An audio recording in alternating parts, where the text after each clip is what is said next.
নিস্তব্ধ রাত, ঘুটঘুটে অন্ধকারের মধ্যে অপেক্ষা করছি আমরা চারজন, অর্থাৎ আমি, আমার মামাতো ভাই বসন্ত, আমাদেরই প্রিয় বন্ধু শিবু, আর আমাদের পথপ্রদর্শক কাজরা গ্রামের ছেলে মহেশ। সকালবেলাতেই রাতে থাকার জন্য জায়গা ঠিক করে গিয়েছিলাম। জায়গাটা হলো ওই গ্রামেরই এক সময়ের জমিদার বিশ্বম্ভর মল্লিকের অতিথিশালা। জমিদারের প্রাসাদ কবেই ভগ্নস্তূপে পরিণত হয়েছে। সেই ভগ্নস্তূপের ধারে কাছে কেউ আসে না, কারণ সকলেরই ধারণা রাতের অন্ধকারে ভেঙে পড়া প্রাসাদ জীবন্ত হয়ে ওঠে, জ্বলে ওঠে সারা বাড়ির আলো। দূরের গ্রামে বসেও দেখা যায় সেই আলোর বন্যা। হাড় কাঁপানো শীত ও সেই সঙ্গে টুপটাপ বৃষ্টির মধ্যে জমিদারের অতিথিশালায় আজ আমরা অতিথি। সন্ধে হবার আগেই তৈরি হয়ে ঢুকেছি এখানে। জোনাকি, জিজি পোকা আর আমরা চারজন ছাড়া এখনো পর্যন্ত কারো অস্তিত্ব টের পাইনি। দূরের কোনো পেটা ঘড়িতে রাত 1টা বাজার সংকেত ছড়িয়ে পড়ল। নড়ে চড়ে বসলাম আমরা। জমিদার বাড়ির সেই সাদা ঘোড়ায় টানা গাড়িটাকে কি দেখতে পাবো এবার?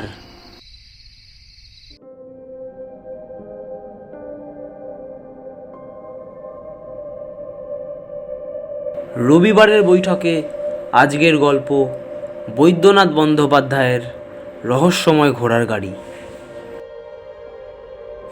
শুনতে থাকুন রহস্যময় ঘোড়ার গাড়ি।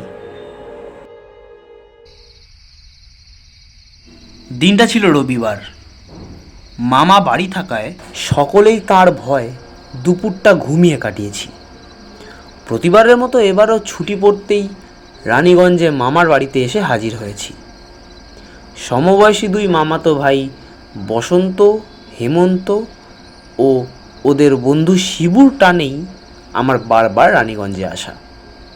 যাই হোক, দুপুরে ঘুমোলে রাতে আমার ঘুম আসতে চায় না। সবাই ঘুমোচ্ছে, আমিই শুধু জেগে ছটফট করছি। এমন সময় মনে হলো আমাদের বাড়ির সামনে যেন একটা ঘোড়ার গাড়ি এসে দাঁড়ালো। রাস্তার দিকে ঘর, তাই বিছানা থেকে উঠে জানলা দিয়ে দেখবার চেষ্টা করলাম, কিন্তু অন্ধকারের মধ্যে কিছুই দেখতে পেলাম না বলে আবার যখন বিছানার দিকে এগোচ্ছি শুনতে পেলাম কে যেন দরজায় ধাক্কা দিচ্ছে। আমি সাড়া দিলাম, কে? বাইরে থেকে একজন বলল, এটা কি ডাক্তার হরিহর সামন্তের বাড়ি? বললাম, হ্যাঁ। সে বলল, একটু ডেকে দেবেন, আমরা কাজরা থেকে আসছি। এবার মামার গলা শুনতে পেলাম। দেখলাম হ্যারিকেন হাতে তিনি দরজার বাইরে এসে দাঁড়িয়েছেন। মামা বললেন, আমি ডক্টর হরিহর সামন্ত। কি ব্যাপার? লোকটা বলল, কাজরার জমিদার ভীষণ অসুস্থ, আমি গাড়ি নিয়ে এসেছি, আপনাকে এক্ষুনি একবার যেতে হবে ডাক্তারবাবু। মামা বললেন, সকালে গেলে চলবে না? না ডাক্তারবাবু, এক্ষুনি চলুন একবার, আমরা আপনাকে পৌঁছে দিয়ে যাব। হ্যারিকেনের আলোয় নজরে পড়ল দুটো ধপধপে সাদা ঘোড়ায় টানা একটা দারুণ সুন্দর গাড়ি, কিন্তু যে লোকটা কথা বলছিল তাকে দেখতে পেলাম না। একটু পরেই গাড়িটা চলতে শুরু করলো। মামিমার দরজা দেওয়া ও দুর্গা দুর্গা শুনে বিছানায় গিয়ে শুয়ে পড়লাম। পরদিন ঘুম ভাঙল একটু বেলায়। মামা তখনও ফেরেননি। মামিমা খুব চিন্তা করছেন। সকাল, দুপুর, বিকেল গড়িয়ে রাত হয়ে গেল, মামা ফিরলেন না। এইভাবে দিন 7 কেটে গেল। পুলিশে খবর দেওয়া হলো, তারাও পারল না কোনো হদিশ করতে। মামিমা প্রায় পাগলের মতো হয়ে গেলেন। তার অবস্থা দেখে শেষ পর্যন্ত আমি, বসন্ত আর শিবু রওনা দিলাম কাজরা গ্রামের দিকে। হেমন্তকে রেখে গেলাম মামিমার কাছে। কাজরায় পৌঁছে বাস থেকে নেমে একটা চায়ের দোকানে ঢুকলাম। শিবু বলল, তোরা এখানে অপেক্ষা কর, আমি আসছি। প্রায় ঘন্টা দুই পর শিবু ফিরল আরেকটা ছেলেকে সঙ্গে নিয়ে। বলল, এর নাম মহেশ, এখানকারই ছেলে। আমার সঙ্গে আলাপ আছে। আপাতত আমরা যাব এদেরই বাড়িতে। মনে হচ্ছে এরা আমাদের একটা কিছু রাস্তা দেখাতে পারবে। মহেশদের বাড়ির দরজাতেই দাঁড়িয়েছিলেন এক বৃদ্ধ। মহেশ বলল, ইনি আমার দাদু। এই গ্রামের সব কিছুই এনার জানা। মহেশের দাদুকে প্রণাম করে আমরা ভেতরের একটা ঘরে গিয়ে বসলাম। দাদু বললেন, আমি সবই শুনেছি। ব্যাপারটা সত্যিই অদ্ভুত। তোমরা যে রকম ঘোড়ার গাড়ি কথা বলছো, সেই রকম একটা গাড়ি ছিল এখানকার জমিদার বিশ্বম্বর মল্লিকের। এই গ্রামের শেষেই ছিল ওদের বিরাট দুই মহলা বাড়ি। খুব বড় সড়ো জমিদার না হলেও এক সময় তাদের দাপট ছিল খুব। কিন্তু হঠাৎই একদিন ওই জমিদার বাড়িতে আগুন লাগে।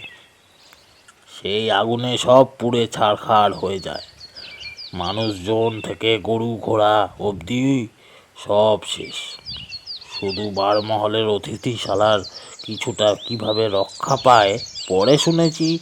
নিজেদের পরিবারের মধ্যেই রেষারেষির কারণে ওদের এক আত্মীয়ই নাকি লোক লাগিয়ে ওটা ঘটিয়েছিলেন। তা তিনি নিজেও বোধহয় রক্ষা পাননি। সেই থেকে জমিদার বাড়ি শুধু একটা ধ্বংসস্তূপ। দিনের বেলাতেও কেউ ধারে কাছে যায় না। তবে গভীর রাতে গায়ের অনেকেই ঘোড়ার গাড়ির আওয়াজ পেয়েছে। কেউ কেউ আবার বলে রাত বাড়লেই ঝাড় লণ্ঠনগুলো জ্বলতে দেখা যায়। জমিদার বাড়ি জীবন্ত হয়ে ওঠে। আমি অবশ্য কোনোদিন কিছু দেখিনি। আমি বললাম, তাহলে কি আমি যে গাড়িটা দেখেছি সেটা ভুতুড়ে? আচ্ছা, আর এত লোক থাকতে বেছে বেছে মামাকেই বা ধরে নিয়ে গেল কি জন্য? মহেশের দাদু বললেন, বোধহয় তোমার মামা ডাক্তার, তাই পুড়ে গেলে তো ডাক্তারকে লোকে আগে ডাকে। যাই হোক, তোমরা বিশ্রাম করো। ওদিককার পথঘাট সবই মহেশ চেনে এবং জানে। কাল সকালে আগে গিয়ে জায়গাটা দেখে এসো। তারপর ঠিক করা যাবে কি করা যায় না করা যায়। সেই মতোই আজকের অভিযান। বৃষ্টি এখনো থামেনি। আমরা চারজন আমাদের চোখ কানকে সজাগ রেখে অপেক্ষায় রইলাম।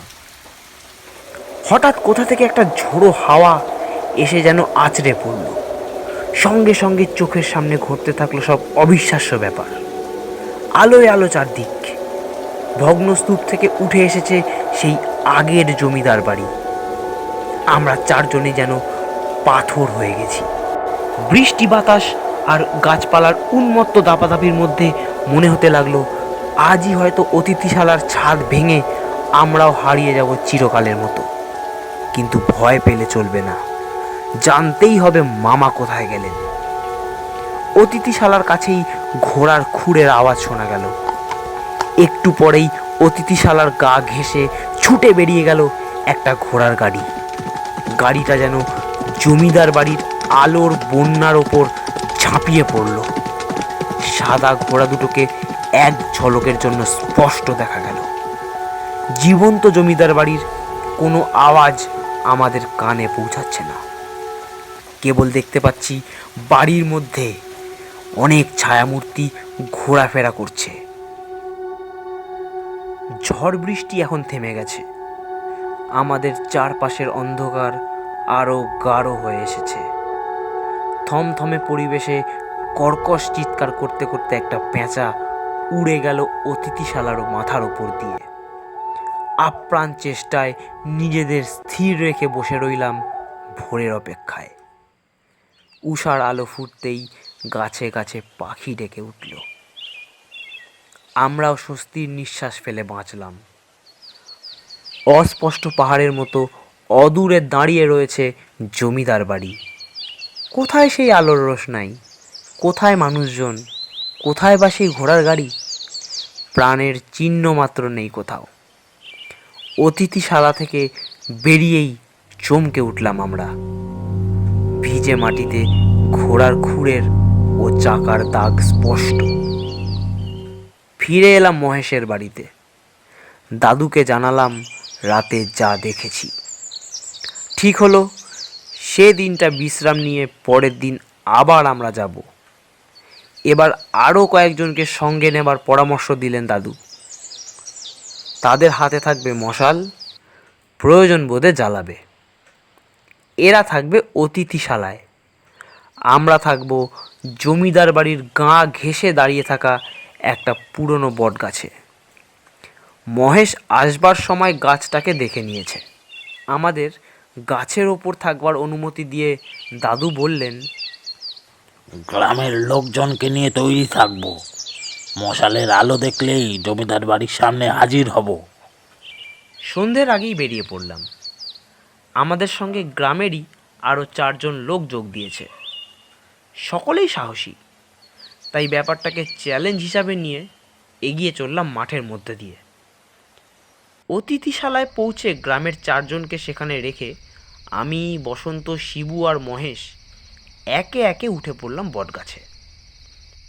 মহেশের নির্দেশ মতো গাছের ডালের সঙ্গে দড়ি দিয়ে নিজেদেরকে বেঁধে ফেললাম, যাতে আচমকা না পড়ে যাই। ঝড় বৃষ্টি কিছুই আজ নেই, কিন্তু ঠান্ডাটা যেন আরও একটু বেড়েছে। চুপচাপ বসে আছি, কারোর মুখে কোনো কথা নেই। একটা অজানা আশঙ্কায় সকলেই সজাগ। রাত যত গড়ায় আমাদের অস্বস্তি তত বাড়তে থাকে। কারা যেন ঘুরে বেড়াচ্ছে আমাদের চারপাশে। তাদের উপস্থিতি প্রতি মুহূর্তে অনুভব করতে পারছি।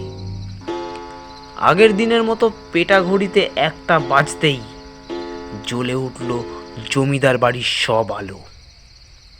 সঙ্গে সঙ্গে কানে এলো ঘোড়ার চিহি ডাক। 2টো ঘোড়া ছুটে আসছে। কিছুক্ষণের মধ্যেই বট গাছের তলা দিয়ে ঘোড়ায় টানা সুন্দর গাড়িটা বাড়ির ভেতরে ঢুকে গেল। গাছে বসে ভেতরটা আর সামনের ঘরগুলো দেখা যাচ্ছিল। দেখলাম গাড়িটা গিয়ে উঠোনে দাঁড়ালো। চালক গাড়ির ওপর বসে। ভেতর থেকে ভেসে আসছে গান বাজনার আওয়াজ। লোকজনের টুকরো টাকরা কথাবার্তাও শুনতে পেলাম। আচমকা সব শব্দ ছাপিয়ে কেউ যেন জোরে কেঁদে উঠল। চমকে উঠলাম আমরা 4 জন।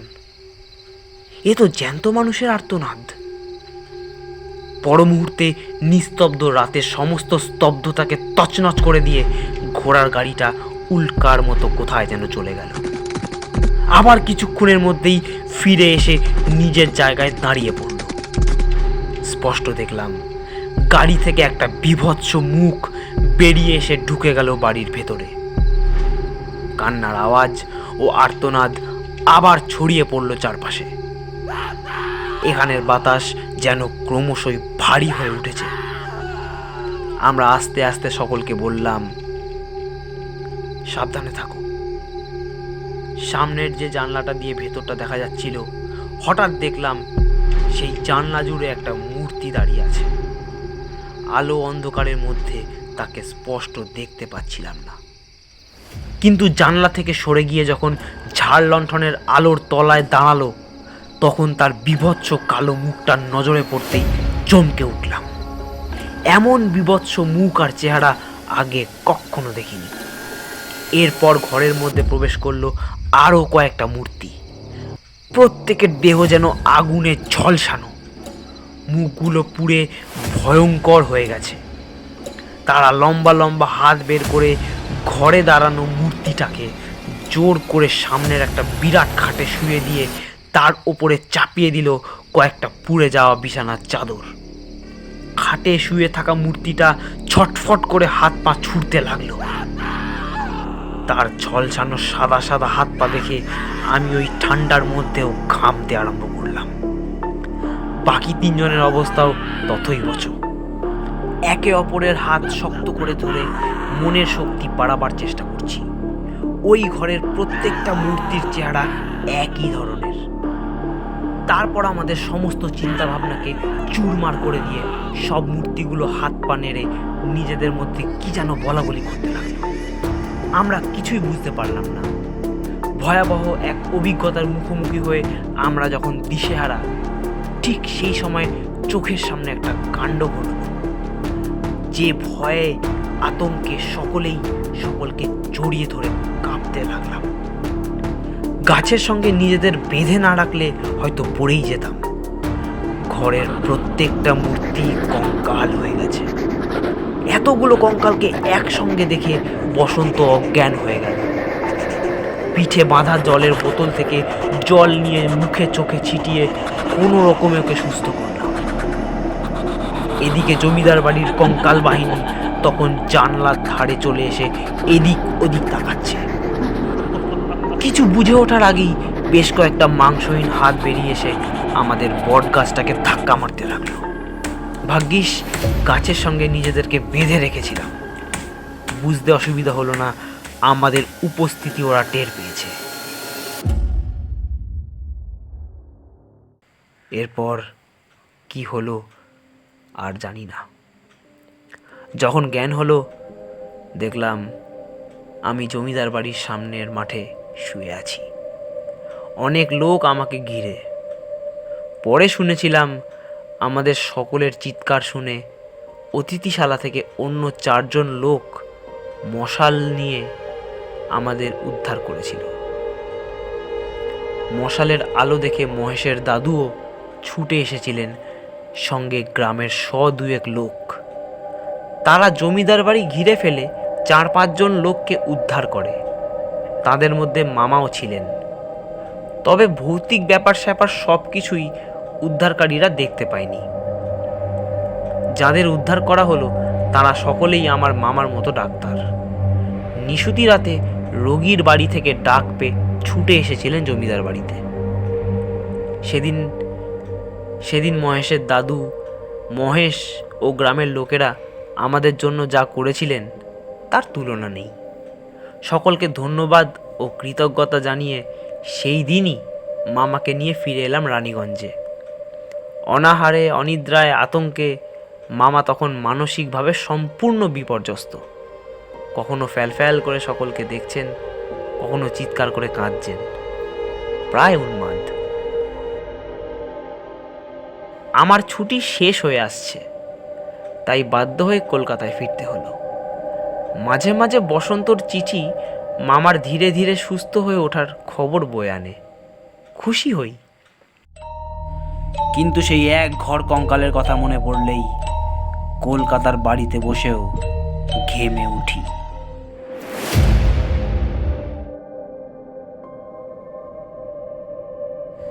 এতক্ষণ শুনছিলেন বৈদ্যনাথ বন্দ্যোপাধ্যায়ের রহস্যময় ঘোড়ার গাড়ি। গল্পটা কেমন লাগলো জানাবেন আমাদের। এই ধরনের আরও গল্প শোনার জন্য আমাদের এই চ্যানেলটাকে অবশ্যই সাবস্ক্রাইব করবেন এবং পাশে থাকা বেল আইকনকে প্রেস করে রাখবেন। ভিডিওটিকে অবশ্যই লাইক, কমেন্ট এবং শেয়ার করবেন। শেষ হলো বৈদ্যনাথ বন্দ্যোপাধ্যায়ের রহস্যময় ঘোড়ার গাড়ি।